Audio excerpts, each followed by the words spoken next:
उपेंद्र कुशवाहा ने कहा है कि अपना हिस्सा छोड़ के मैं डील की बात हो रही है। उन्होंने कहा है कि बड़ा भाई उपेंद्र कुशवाहा घर छोड़ के चले जाए तो अपनी हिस्सेदारी छोड़ के चले जाए। उन्होंने कहा है कि ऐसे कैसे अपना वो हिस्सा छोड़ के जेडीयू से चले जाएंगे। हाँ, तो वही बताएंगे कि वो छोड़ के जाना चाह रहे हैं, नहीं जाना चाह रहे हैं। ये पूर्णतः जनता दल यूनाइटेड का इंटरनल मैटर है और पर्सनल लेवल पे ये फैसला किसी को छोड़ने का नहीं छोड़ने का उपेंद्र जी को लेना है। और जो भी वो फैसला लेते हैं वो अपनी सूझबूझ से अपने बेहतर भविष्य के लिए फैसला लेंगे। पर वो कह रहे हैं कि जेडीयू और राजद में कुछ डील हुई थी, उसका खुलासा होना चाहिए, पब्लिक डोमेन में आना चाहिए। हाँ, तो बताएं वो भाई, जब वो डील हुई होगी उस वक्त भी संसदीय बोर्ड के अध्यक्ष उपेंद्र जी थे, तो यकीनन उनकी जानकारी में होगा कि क्या डील हुई थी, नहीं हुई थी। पर जब जब डील के आधार पर सरकारें बनती हैं उनका हर्ष यही होता है। जैसे आज महागठबंधन की सरकार का हर्ष हो रहा है, जिस तरीके से विरोधाभास निकल कर आ रहा है। डील के आधार पर बनी सरकारें कभी भी जनता के हित की नहीं होती है। जो सिद्धांतों के आधार पर जो सरकारें बनती हैं या जो विचारों की सहमति से जो सरकारें बनती हैं, सही मायनों में जनता का सरोकार वही सरकारें देखती हैं। आज जब उपेंद्र जी इस बात की बात कर रहे हैं कि कहीं पे कोई डील हुई, कौन सी डील हुई होगी भैया? एक दूसरे के स्वार्थ को साधने की ही डील हुई होगी। ये डील तो नहीं हुई होगी ना कि बिहार में ये प्रोजेक्ट लगाना है या बिहारियों के लिए ये काम करना है। एक दूसरे के स्वार्थ को साधने की ही डील हुई होगी। इतना समय तुम देखना, इतना समय हम देखेंगे, संभवतः ऐसी डीलें हुई होंगी। जब जब सरकारें डीलों के आधार पर बनती हैं यही परिस्थितियां उत्पन्न होती हैं। सिद्धांतों विचारों के आधार पर बनी सरकारें बिहारियों के विकास की सोच रखती, ना कि व्यक्तिगत सोच। क्या लगता है कि महागठबंधन सरकार चल पाएगी? कब तक न्याय मिलेगा? लगातार बक्सर का मामला शांत होता हुआ दिख रहा है। भाई चिंता किसको है वहाँ पे बक्सर के किसानों की? मुख्यमंत्री जी को फर्क तक पड़ा? कान पर उनके जूं तक रहेंगी इस विषय को लेकर। समाधान यात्रा पर निकले हैं ना, कोई फर्क पड़ा? 4 दिन तक बक्सर में पूरा जलता रहा बक्सर। इस वजह से आज भी लगभग 100 दिन होने को आए हैं, किसान अपनी मांगों को लेकर वहां पर बैठे हुए हैं। किसको फर्क पड़ रहा है? मुख्यमंत्री जी को इन सब बातों से फर्क पड़ता है भाई। जो समाधान यात्रा पर निकले हैं उनके पास इन सब बातों का समाधान तो है ही नहीं। क्या हुआ? छात्र इतनी बार सड़क पर उतरे, किसको न्याय मिल गया? अभ्यर्थी हम लोग बार बार कह कर हम लोग थक गए। सीटेट बीटेट का मामला क्या हो गया? पेपर लीक के मामले में क्या हो गया? किस चीज़ का समाधान निकल गया? किसी को फर्क है इस बात की? मुख्यमंत्री जी को ध्यान भटकाने के अलावा, अपने मंत्रियों को उत्साही भाषण देने के अलावा रामचरितमानस में इनसे बहस करवा लीजिए। कौन अंग्रेजों का दलाल है, गुलाम है, उस पर इनसे बहस करवा लीजिए। पर जो बिहार के ज्वलंत विषय हैं उस पर एक शब्द तक आज तक मुख्यमंत्री जी ने बोलना ज़रूरी नहीं समझा। भाई आप मत कीजिए ना चिंता किसानों की, मत कीजिए किसानों की चिंता, मत कीजिए युवाओं की चिंता, मत कीजिए मजदूरों की चिंता, मत कीजिए। यही कारण है, यही वो चिराग मॉडल है जिसकी वजह से आप पिछली बार तीसरे नंबर पर आए। चिराग मॉडल का जब आप जिक्र करते हैं, चिराग मॉडल यही है। चिराग मॉडल किसानों की चिंता करना, युवाओं के बेहतर भविष्य की बात करना, यही किसान मॉडल, यही चिराग मॉडल है। आपने पिछली बार भी इसकी चिंता नहीं की थी, तीसरे नंबर की आप पार्टी बन गए। इस बार भी आप चिंता नहीं कर रहे हैं। अगले चुनाव में भाई लिख के देख लीजिए, खाता तक नहीं खुलेगा आने वाले समय में। जनता दल यूनाइटेड का कोई नामो निशान लेने वाला नहीं होगा। और इन्होंने तो खुद ही बोल दिया, पार्टी तो इन्होंने खुद ही समाप्त करने की शुरुआत कर दी। दूसरे दल के नेता को ये अपना नेता बता रहे हैं तो उसकी शुरुआत तो हुई। मुख्यमंत्री ने सख्त लहजे में कहा कि जिसको जहां जाना है जा सकते हैं। उपेंद्र कुशवाहा कहीं न कहीं इसको लेकर आहत है और उन्होंने जब सम्मान पूर्वक उन्हें अपने पार्टी में वो लाया गया और वो लाते हैं, आगे बढ़ाते हैं, फिर चले जाते हैं। यूज एंड थ्रो, ज़रूरत पड़ने के बाद व्यक्ति का या इंसानों को किस तरीके से मुख्यमंत्री जी छोड़ते हैं, इसके अनंत उदाहरण हम लोग देख चुके हैं भाई। ये पहली बात थोड़ी है। मुझे तो ताज्जुब था उस वक्त भी जब उपेंद्र जी गए थे, तब भी हमको लगा था कि भाई क्यों?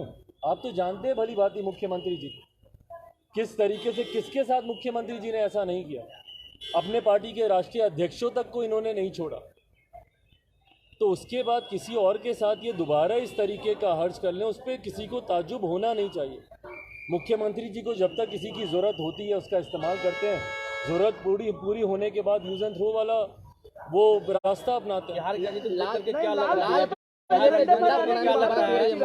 किले पे झंडे फहराने की बात बोला जाता है कि लाल किले पे झंडा इस बार 2024 में फहरा करेंगे। भाई बिहार में कब तक झंडा फहरा पाएंगे, पहले उसकी चिंता मुख्यमंत्री जी कर लें। लाल किला बिहार की राजनीति को देख करके क्या लग रहा है, क्या होने वाले हैं? बिहार की राजनीति को देख करके क्या लग रहा है, जिस तरीके से जो घटनाएं हो रही है उसको देखते हुए क्या लग रहा है, क्या सरकार भाई मैं पुनः मैं दोहराऊंगा, मुझे नहीं लगता जिस तरीके से गठबंधन के बीच अब दरारें खुलकर सामने आ रही हैं बिहार, और बिहार में अब और कोई विकल्प बचा भी नहीं है। भाई बिहार को मध्यवर्ती चुनाव की ओर अग्रसर होना होगा अगर बिहार में एक स्थिर और एक बिहार और बिहारियों के हित की सोच रखने वाली अगर सरकार चाहिए, तो अब ज़रूरत है कि बिहार पुनः मतदान के लिए जाए, नया जनादेश लेकर बिहार और बिहारियों की सोच वाली। चिरागी एक सवाल है, मुख्यमंत्री ने ये भी कहा है कि हम लोग केवल विकास के लिए जाने जाते हैं और एक ही अंतिम इच्छा है कि राज्य का विकास हो, और इसी को लेकर आने वाले तो जो मुख्यमंत्री पिछले 20 साल में अपनी ही इच्छा नहीं पूरी कर पाए तो बिहारियों की इच्छा को पूरी करेंगे? हम लोग तो सिर्फ काम करने के लिए सोचते हैं, हम लोग तो सिर्फ काम करते हैं, हम लोग को थोड़ी फर्क। भाई कौन सा काम किया, हम यही तो जानना चाह रहे हैं मुख्यमंत्री नीतीश कुमार जी। 20 साल में एक काम बता दीजिए ना जो आपने किया हो।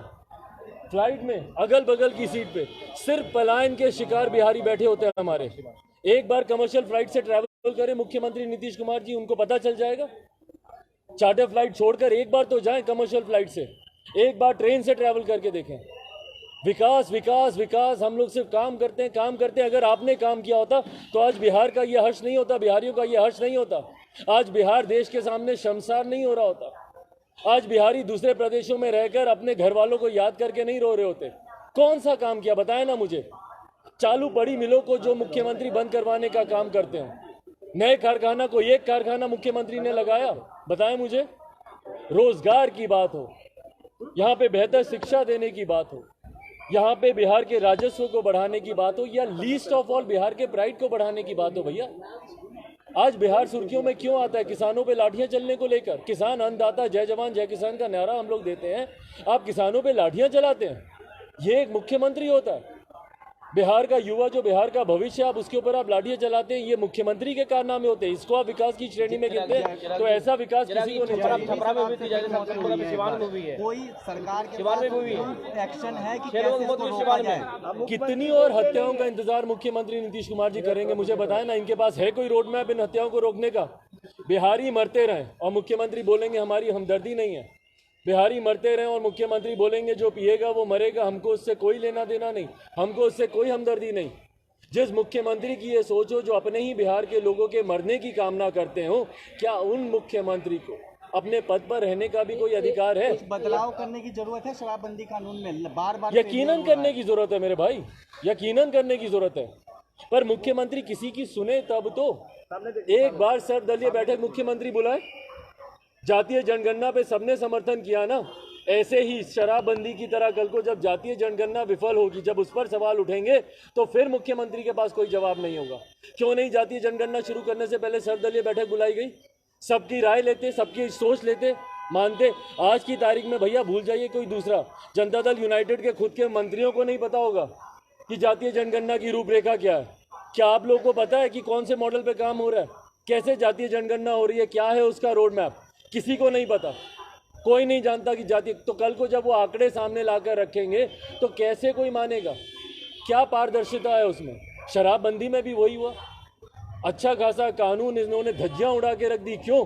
क्योंकि इनको किसी की सुननी नहीं है, अपने अहंकार में मुख्यमंत्री। जेडीयू के राष्ट्रीय महासचिव ने कहा कि करबला बना देंगे, गुलाम रसूल बलियावी ने कहा करबला बना देंगे। उनके मंत्री आलोक मेहता ने कहा 10% वाले लोग जो है गुलामों का दलाल हुआ करते थे, बावजूद इन लोगों पे कार्रवाई। बांटने की राजनीति भाई, करबला बनाने की बात हो या अंग्रेजों के गुलाम एक वर्ग विशेष को कहने की बात हो, जात बांटने की राजनीति के उदाहरण है ये।